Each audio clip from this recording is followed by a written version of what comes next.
бағалау парағы бар, иә, топ басшылары бағалау парағына жауап берген әшет өз критериялар жазып тұр, сол критериялар бойынша балды қойып отырыңдар, иә.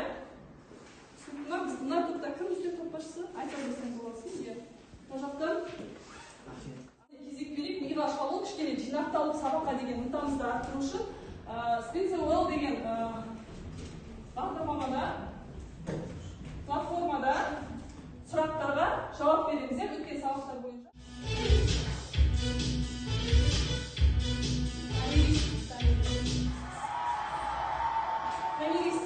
Дизайн дегенімізде қаншалықты дұрыс пайдаланып жатырмыз, бұл енді сыни ойлауға берілген сұрақ. Сенің ойыңша бізде дизайн қаншалықты дамып жатыр? Қазіргі кезде дизайн қатты дамып жатыр. Оған мысалы келтіретін болсақ, Астанадағы опера театры, Совет өнері, сол секілді көптеген бағдарламалар дизайн сол бойынша салынып жатыр, яғни Қазақстанда қаншалықты дұрыс пайдаланып жатыр.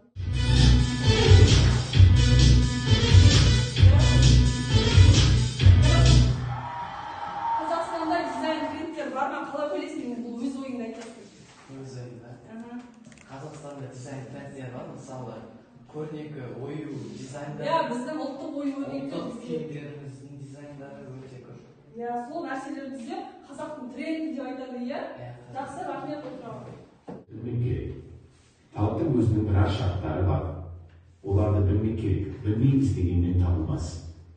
Әуелі білім ғылым табылса, ондай іске жаратар едім деп, дүниенің бір қызықты нәрсесіне керек болар еді деп іздемек керек. Әрбір естігеніңді, көргеніңді көңілің жақсы ұғып, анық өз жүрегімен ішке жайғастырып алады. Олар бұл Абайдың қай қара сөзі? 32-ші қара сөзі. Абай бұл қара сөзіне жаңа не айтты бізге? Табу үшін алдында қалпыныс болу керек.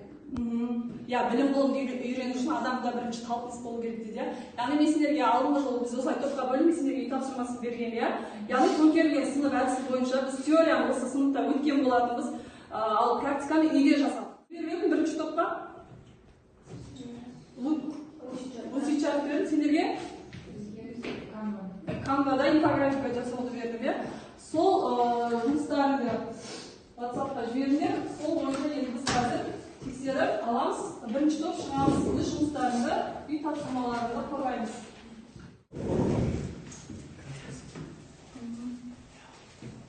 Бұл қандай программада жасадық? Оны жасау үшін не істейді бірінші? Біз оны жасау үшін бірінші Лучичат программасына өзіміздің Google аккаунтымызды тіркеп, сол бізге берген сұлық бойынша осындай дайын үлгі шаблондар болады, сол үлгі шаблондар. Қалай ойлайсың, қандай мақсатта бұл жұмысты бердің сендерге?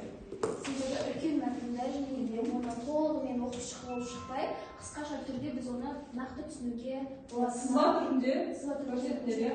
Ал енді қысқаша айтып кетсеңдер, дайынсыздар ма? Жақсы дизайн принциптері жалпы үшке бөлінеді. Ыңғайлылық принципі, көркемдік принципі және қарапайымдылық принципі. Ыңғайлылық принципі өз алдына тағы да үшке бөлінеді: қатесіздік, көлем және көрнекілік. Көркемдік принциптері тартымдылық, жаңару деп екіге бөлінсе, қарапайымдылық принципі таңдау, сапа, үзінді, икемділік деп төртке бөлінеді. Басқандаршы, қарапайымдылық принциптері үзіндіден бастаймыз. Үзінді дегеніміз бізде қысқада нұсқа берілген нақты сандар болып табылады. Мысалы, телефон нөмірлерін бізде қысқа қылып және де есімізде қалатындай қылып жасайды. Ол сәтпен жұмыс істеп, қолданушыға қызық емес болды. Ағылшын күшті Айсәуле. Бізде Айсәуле шетелден келген қонақ. Сендер жарнама агенттіктерсіңдер. Сендерге қазір Айсәуле тапсырыс береді. Айсәуленің сұранысын қанағаттандыру мақсатында жұмыс жасайсыңдар. Қасына кім переводчик жасайды? Переводчик жасайды бірімізді. Апайларға түсінікті болу үшін переводчик алайық. Қасына Айсәуле қазір сен біздің Қазақстанға келіп өзің бизнесін дамытқың келіп тұр. Сен қазір кітап дүкенін ашпақшысың. Кітап дүкенін ашу үшін саған енді не керек мысалы? Билборд керек. Билборд деген балалар сендерге тақтада жазып тұр. Билборд деген ол жарнама үшін пайдаланылатын үлкен сыртқы белгі. Әдетте автомобиль жолдарының бойында көлік, халық көп жүретін жерлерде қойылады. Білеміз ғой, далада дәулет тұратын нәрсені билборд деп айтамыз. Билбордта да керемет дизайндар қолдану керек. Яғни бізде қазір билборд керек болады, сосын флайер дейді. Флайер деген көбінесе жылжыту үшін пайдаланатын оқиға немесе қызмет туралы ақпарат беретін шағын үлестермен, яғни хабарландыру деп түсінуге болады флайер дегенді. Түсінікті ғой, иә? Және логотип керек бізде енді. Бизнес дамыту үшін әр нәрсенің өзінің логотипі болады. Логотиптің екенін білеміз ғой. Компанияны немесе брендті білдіретін графикалық дизайн. Оны да қазір біз жасайтын боламыз. Эстетикалық қалған болса, осыларды біз жасауымыз керек. Яғни сен жаңағы осы екі жарнама агенттігіне барамыз да, біреуіне билбордқа, біреуіне флайерға қатысып жүресіз. Hello, I'm opening a bookstore and I need a billboard and a flyer for my grand opening event. And the name of my bookstore is A-Book. The opening will take place on Principles of Good Design. Сәлеметсіздер ме? Бұл кісі кітап дүкенін ашқысы келеді және де соның ашылуына орай ол билборд пен флайер жазғысы келеді. Жарнама агенттіктерінің мамандықтары керек. Топтасып нені бөліп алыңдар. Иллюстратор, арт-директор екеуі. Ой, Айсамен заказын ал. Сендерде кім болады арт-директор? Айсу? Орындарынан тұрып.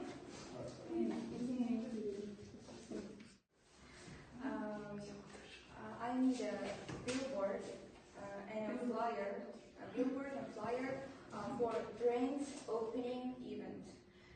I would like to the billboard and a flyer for following to principles of good design. Түсіндіңдер ме? Не деді? Бұл кісі ашылу салтанатына орай билборд пен флайерді қалайды және де ол билборд пен флайер жақсы дизайн принциптерін сақталып жасалған қалайды. Жақсы, отырыңдар.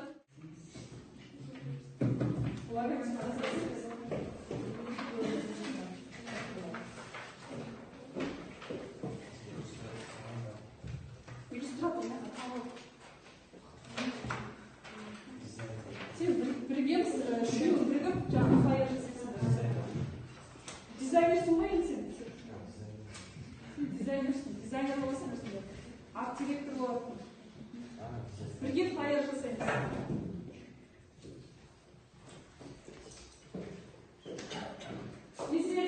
Бала мамандықты түсіндіріп өтпейтін, арт-директор деген ол белгілі бір шығармашылық топты басқаратын басшылық сипаты бар адам.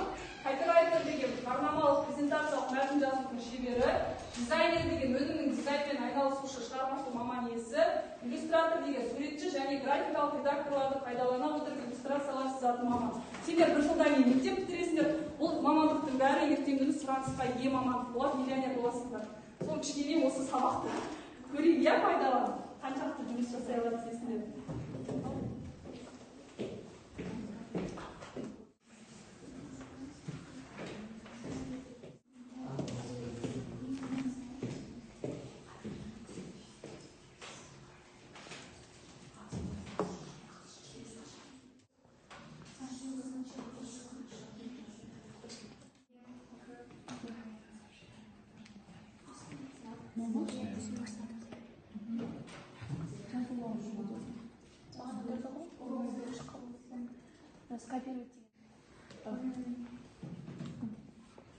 Білім өмір шағы.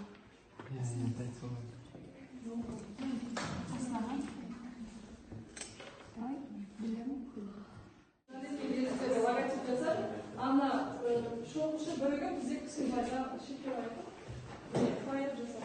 Бірінші логотипті айтып жүрші. Сол қай дизайн? Дизайн қай түрінде жатады сол? Әсәлі? Дизайн қай түрі?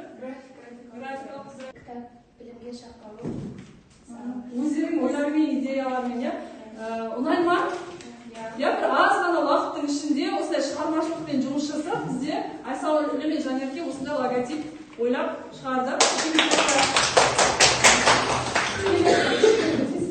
Флайер жасапсыңдар, иә? Біз бірінші арт-бук деп тақырыптың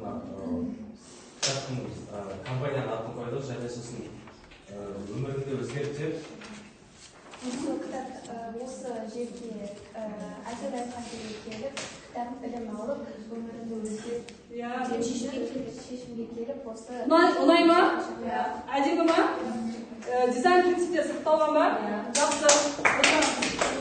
Жақсы. Келесі топқа. Центрға ілесіздер ма? Адам көз жүретін жерде билборд көзініп тұрады. Қалай?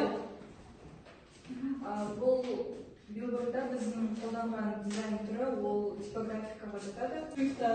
Шрифттар бізде ерекшеленіп және де бірінен кейін бірі сол типографиканың заңдарына сай болды. Мына кітап білім, бұлағы білімі шығағы деген не үшін жазылды?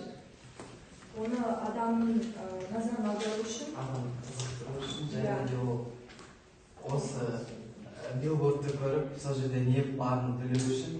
Себебі көбісі ағып деп уже кітапқа деген может түсінбеуі мүмкін деген. Қандай пікір айтасыңдар? Кітапқа деген көзқарасын ашып, осы дүкенде Кері байланыс беріңдерші. Кері байланыс. Айсәлі, ұнады ма? Сен ғой тапсырып берген? Ұнады ма? Дизайн принциптері сақталған ба? Арт директор Ахмет пен Айсу екен. Кім үздік арт директор? Кімге дауыс бересіздер? Ахмет, оны Ахметке қошеметтеп.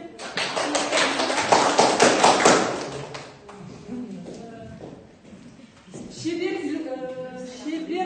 іскер копирайтер дейді. Копирайтер деген жаңағы кітап білім бұлағы деген сөз бар. Өмірімді өзгерттегі. Бұл дизайн. Копирайтер кім сендерде? Сендерде кім? Я расылды.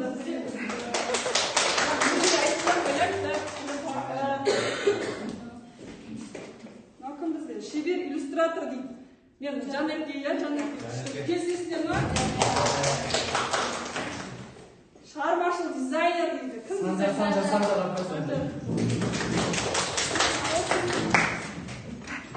Мына топтында дизайнер деп жүрейік, кім дизайнер? Ал медальдар. Бүгін саған ұнады ма?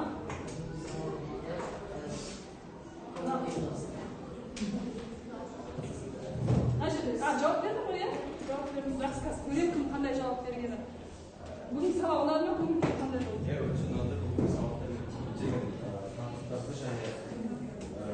Дизайндарды жасады. Жақсы. Қалғандары жауап беріңдер, иә? Жауап беріңдер ғой. Жақсы, қарап, статистикасын шығаратын болады. Олай болатын болса, бүгінгі сабақ аяқталып алып, үйге тапсырма жақсы дизайн принциптеріне сіңбей тастырып келеміз.